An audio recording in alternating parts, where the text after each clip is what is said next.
now. Heavy rains across the Sahel region of West and Central Africa over the past weeks in Nigeria, Niger, Chad, and Cameroon have caused devastating floods, displacing and destroying farmlands, as well as raising food and commodity process concerns. Joining me now to discuss this is Edward George. He's an independent commodities expert. Thank you so much for your time today, Edward. But let's look at the floods and what you think, the kind of impact you think it could have on commodities. Well, I think it's very serious, the flooding that we're seeing. It's affected over 12 countries in the Sahel, stretching all the way from Senegal to Sudan.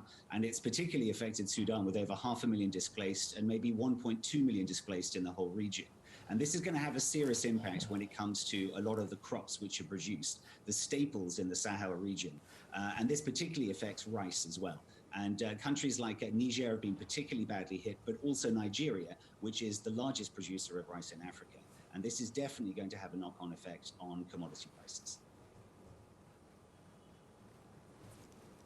All right, then, but when you look at how things are playing out, looking at the kind of year that we've had with commodities and COVID-19 playing a significant role there, I'd like you to look at what we could see, especially for some of the top cash crop, which is cocoa. Yes. Well, I mean, look, when it comes to the cash crops, I mean, I would certainly start by looking at rice when we're looking at the impact that what could happen with the flooding, because you have Nigeria producing maybe 3 million tons of rice every year, and that is not enough for local consumption. A lot has to be imported. We also see the other two large rice producers, Mali and Cote d'Ivoire, have also been affected by this flooding as well.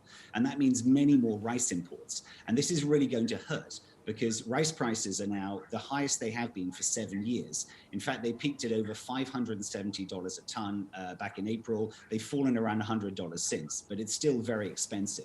So I think this is a major concern, that when it comes to actually feeding the population and distributing the food where you have disruptions from flooding, this could really push up prices. And we should expect local prices and prices for imports of rice to rise significantly over the coming months. All right, but when you look at how this has been a recurring problem over the years, do you think the farming system should have adjusted to accommodate some of these challenges? Well, yes. I mean, one of the reasons that we saw rice prices rising so dramatically in the first half of the year was stockpiling. I think there was a real concern among a lot of traders that rice would run out. They also saw an opportunity maybe to make a profit. And so, in fact, this drove up the rice prices. And there are significant stocks. It's also very hard to tell exactly where the rice is in West Africa. The largest importer of rice is actually Benin, but nearly all of that rice finds itself illicitly into the Nigerian market as well. And that could be as much as 2 million tons a year.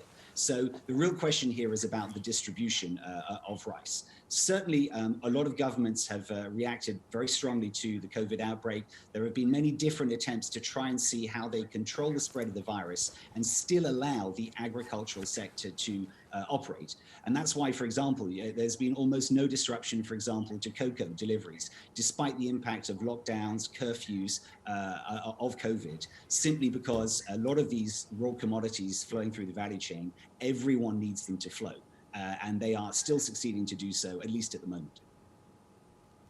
All right, I'm saying, looking at the impact, though, when you look at all the commodities in the West African basket, and in a worst-case scenario, which of them do you think is going to be worst hit with regards to flooding?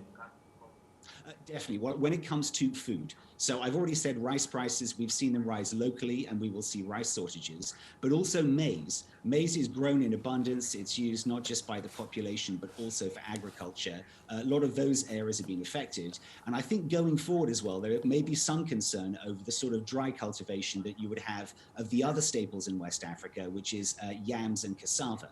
Because there has been such heavy rains and saturation of the soil, some of these crops may not be able to be harvested this season. So I think going forward, the basket of the staples that you see in West Africa, all of them could rise. And this is obviously a major concern. We've seen globally food prices anyway have gone up by around 4% since the start of the year. And the signs are they're continuing to rise.